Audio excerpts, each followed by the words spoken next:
Welcome to Who Died Today, America. Today we remember the incredible actors who have left us on this day. Their contributions to cinema continue to inspire, and their performances will always be cherished. As we reflect on their legacies, our thoughts are with their families and fans. Before we begin, please take a moment to like this video and subscribe to our channel. Your support helps us continue honoring these remarkable individuals. Thank you for joining us in this tribute. Now, let's begin. Number 11. James Martin, the Scottish film and television actor best known for his role as Eric in the hit sitcom Still Game, passed away at the age of 93. His work in television and film made him a beloved figure in Scotland, particularly for his portrayal of pensioner Eric, a role he played with authenticity as one of the few elderly cast members on the show. Born in Partick, Glasgow, Martin spent much of his later life in Musselburgh, East Lothian. Before stepping into the world of acting, he worked at Campy Primary School's after-school club, where he was known for his kindness and ability to connect with younger generations. His late entry into acting did not stop him from becoming a well-recognized face in British television. Martin's most famous role came with Still Game, the long-running BBC sitcom about a group of Scottish pensioners navigating the challenges of aging while maintaining their humor and friendship. First appearing in the show's second season, he remained a fan favorite until its conclusion in 2019. His portrayal of Eric, a quiet but lovable character, was marked by warmth and dry wit, making him a standout among the ensemble cast. Beyond Still Game, Martin appeared in various television productions and films. His acting career included roles in Peter McDougall's Just Another Saturday, in which he was credited as Jimmy Martin. He also had a minor role in the comedy drama series Lovesick in 2014. His contributions extended to short films, including Relatively PC and Relative Confusion, which aimed to promote digital accessibility and inclusion. In recognition of his contributions to charity and support for military veterans, Martin was awarded the British Empire Medal in the 2024 birthday honors. This honor reflected his dedication to social causes and his commitment to giving back to the community. Martin's passing marks the loss of a cherished actor who brought laughter and warmth to audiences across Scotland and beyond. His legacy lives on through his work, particularly in Still Game, where his performances continue to bring joy to viewers. Number 10.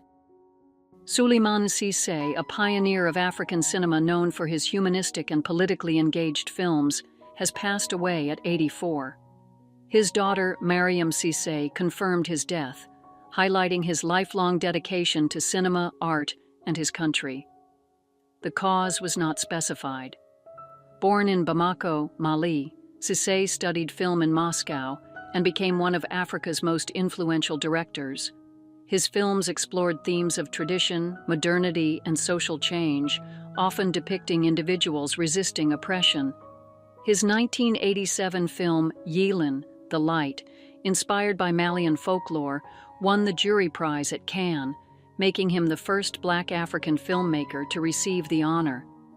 Cissé saw cinema as a tool for storytelling and resistance.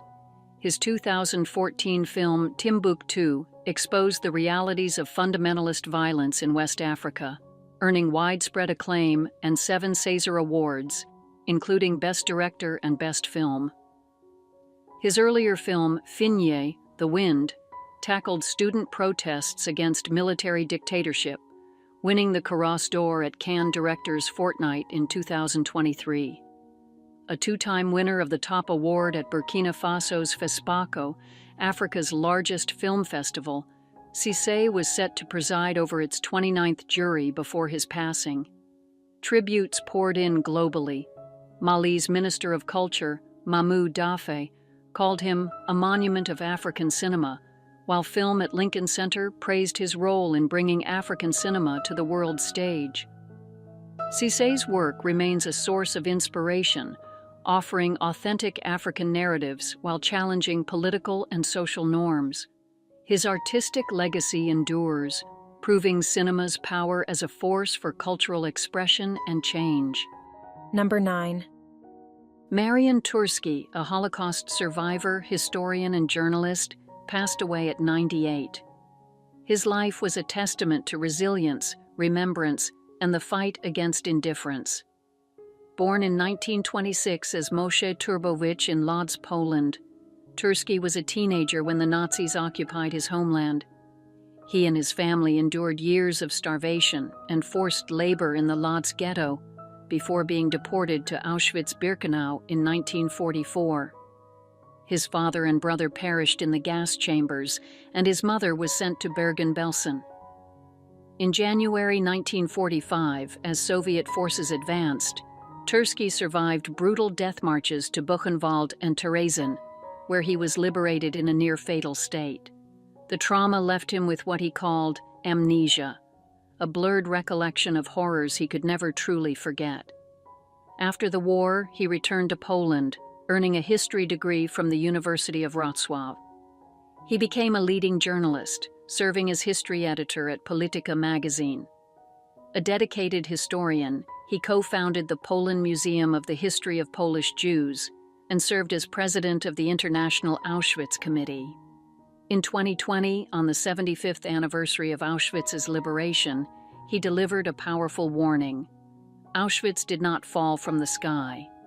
He urged the world to recognize how hatred grows in small steps, calling for a new 11th commandment: "Thou shalt not be indifferent." At Auschwitz's 80th anniversary in 2024, he again cautioned against rising anti-Semitism, reinforcing his lifelong message of vigilance. Marian Turski's legacy endures through his work in history, journalism, and human rights. His voice remains a powerful reminder that silence and indifference enable injustice. Number 8. Joe Haines, a British journalist and political press secretary, passed away at 97. A key figure in political reporting, he served as press secretary to former Prime Minister Harold Wilson and later became a prominent columnist. Born in 1927 in Rotherhithe, London, Haines grew up in a struggling working-class household. His father, a dock worker, died when he was 2, leaving his mother to raise the family alone. Despite hardships, he developed a passion for politics and journalism, joining the Labour Party as a teenager. His career began at 14 as a copy boy at the Glasgow Bulletin, and by 1950, he was covering Westminster. Haines worked for publications including the Scottish Daily Mail and The Sun before Rupert Murdoch's takeover. In 1969, he became Wilson's press secretary, managing media narratives and handling political crises. After Wilson's resignation in 1976, Haines returned to journalism as political editor of the Daily Mirror. When Robert Maxwell acquired Mirror Group newspapers, Haines openly called him a crook and a liar, a claim later validated by Maxwell's financial scandals. However, his biography of Maxwell was widely seen as overly favorable. Haines also faced controversy for his 1991 Daily Mirror column on Freddie Mercury, criticized for homophobic language. The backlash even inspired a folk song response from Norma Waterson. Into his 90s, he remained an active political commentator. In 2024, he made headlines by revealing Harold Wilson's affair with Deputy Press Officer Janet Hewlett-Davies.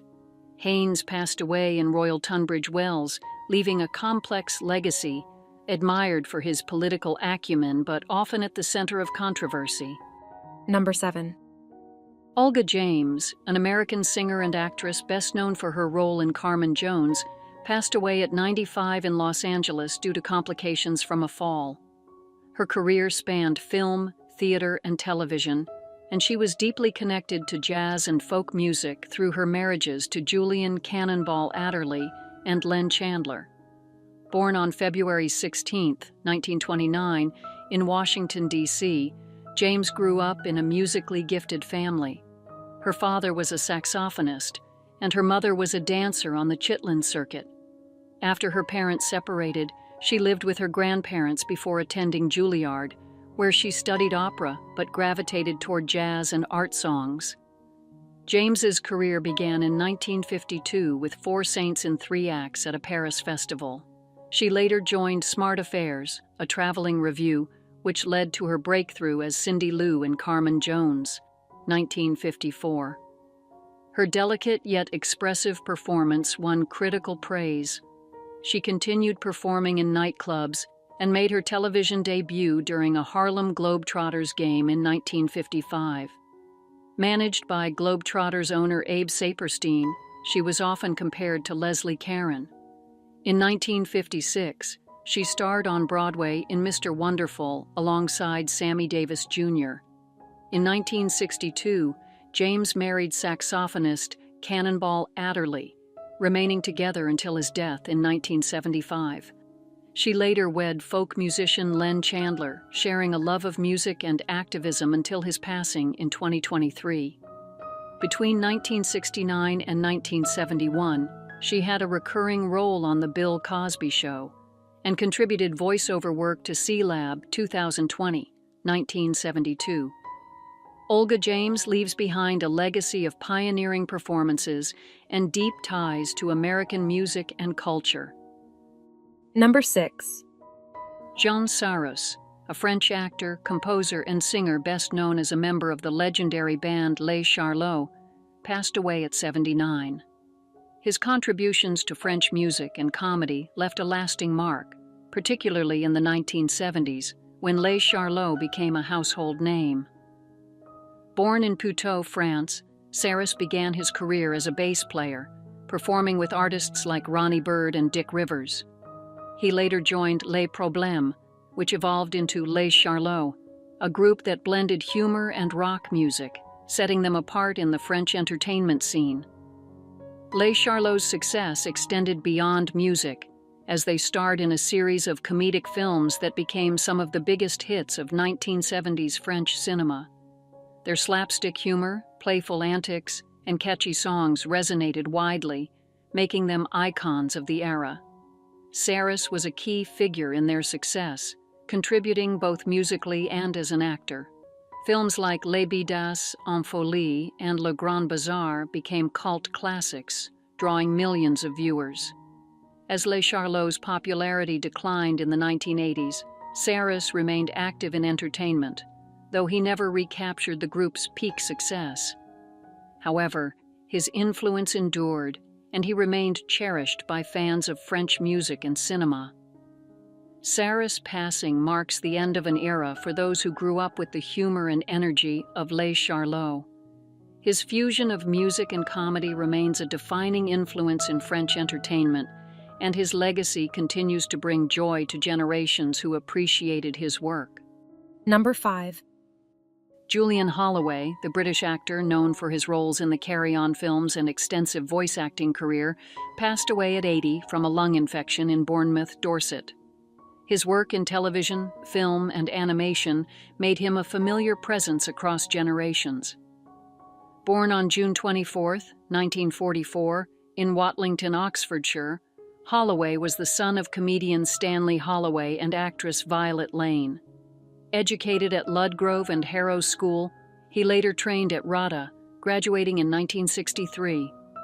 Holloway began his acting career in the early 1960s, gaining recognition with roles in Our Man Higgins and classic British TV series like The Sweeney, Z-Cars, The Professionals, and Doctor Who, Survival, 1989. He appeared in 8 Carry On films between 1967 and 1976, showcasing his comedic charm. His film credits included Young Winston, 1972, Porridge, and The Rum Diary. Beyond live action, Holloway found success in voice acting, particularly in the U.S. He voiced Prime Minister Almec in Star Wars, The Clone Wars, Oddlaw in Where's Waldo, and Death in Regular Show. He also contributed to James Bond Jr., Father of the Pride, and video games like Pirates of the Caribbean, At World's End.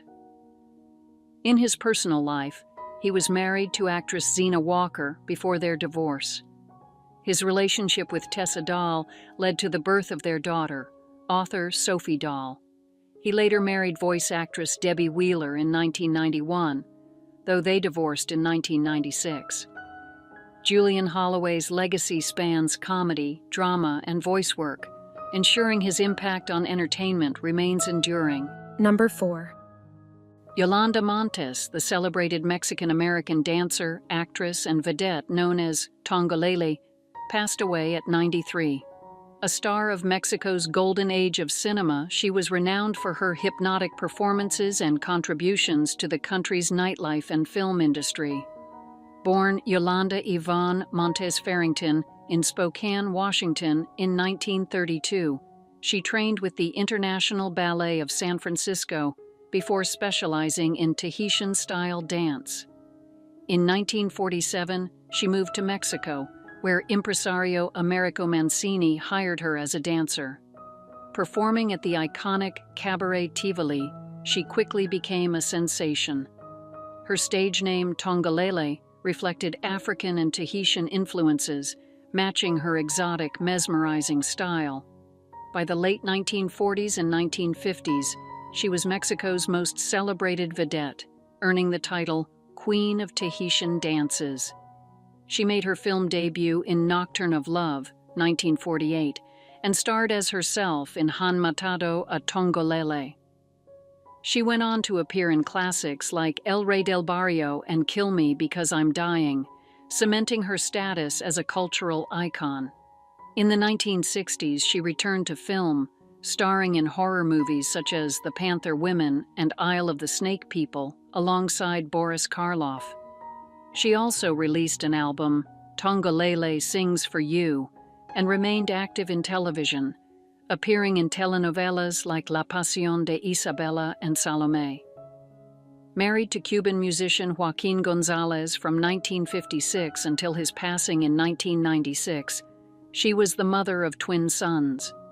A beloved figure in Mexican entertainment, Tongolele's legacy lives on through her groundbreaking performances, which captivated audiences for decades. Number 3.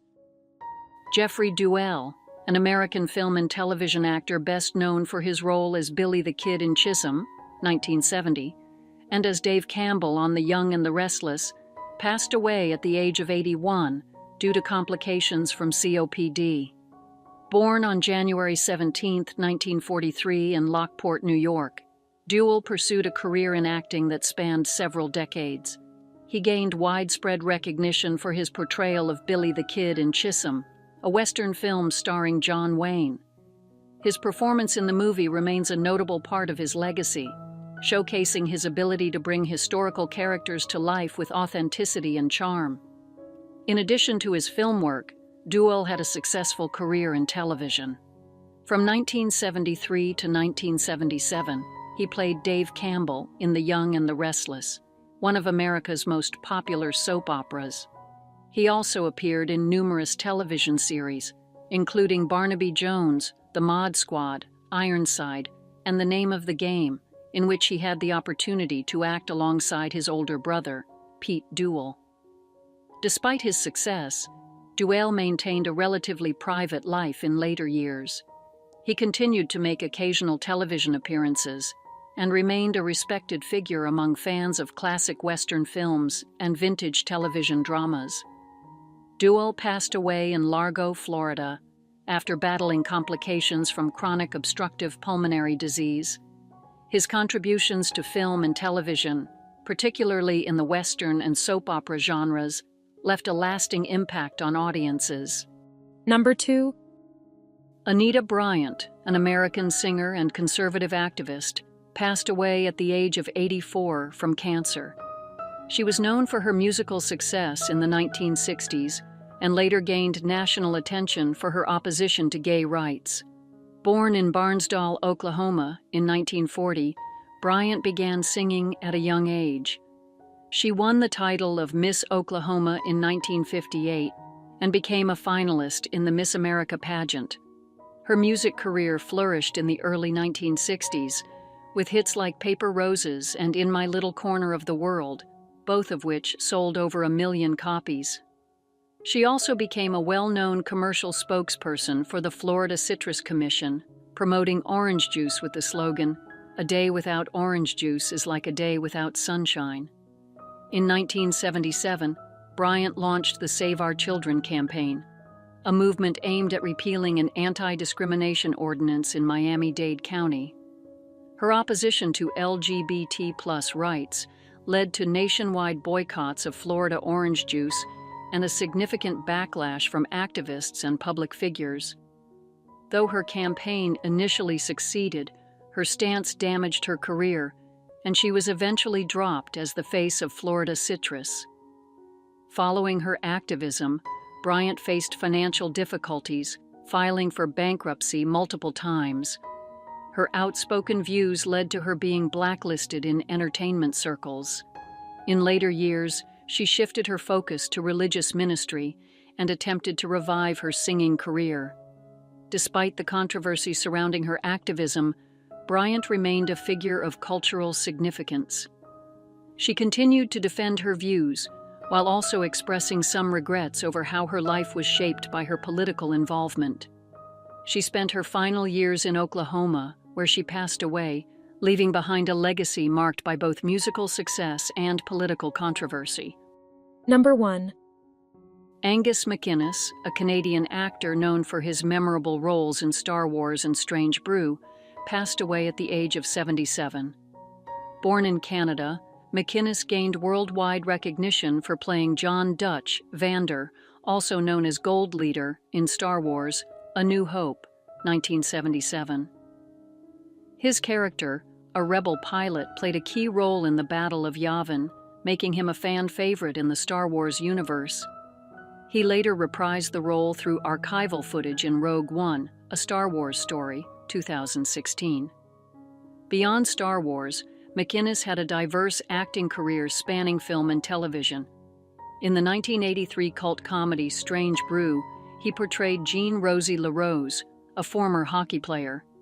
He also had a notable role in Witness, 1985, playing a corrupt police officer alongside Harrison Ford. His other film credits include Atlantic City, 1980, where he played a gangster searching for stolen cocaine, and appearances in Hellboy, 2004, and Judge Dredd, 1995. On television, MacInnes had a recurring role in the BBC Scotland soap River City, where he played Sonny, adding depth and charisma to the long-running drama. His career also included voice work and appearances in historical and science fiction dramas.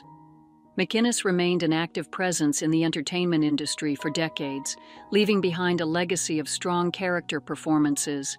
His work, especially in Star Wars, continues to be celebrated by fans worldwide.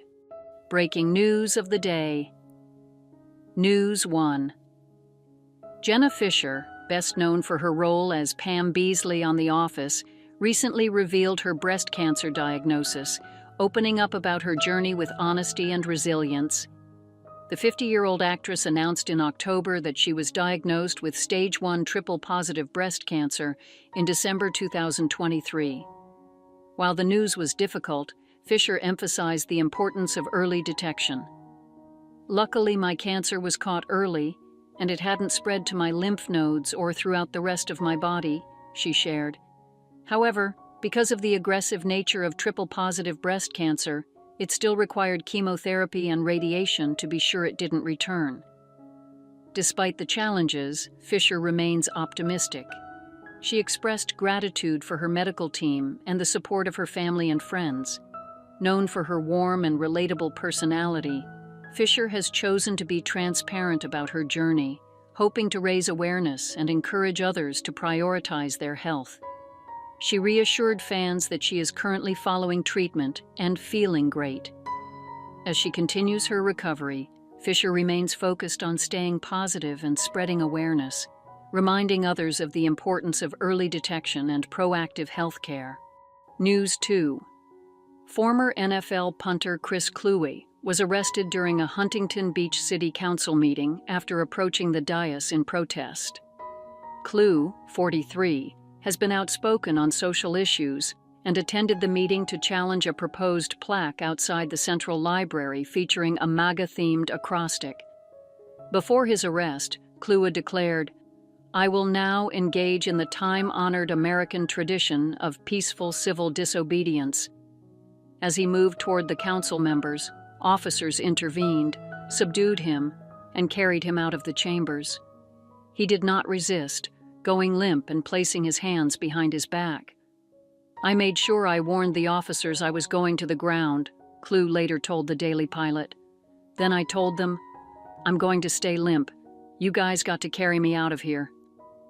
Kluwe was held for 4 hours before being released and cited for disrupting an assembly. He praised the officers for handling the situation professionally, but stood by his actions.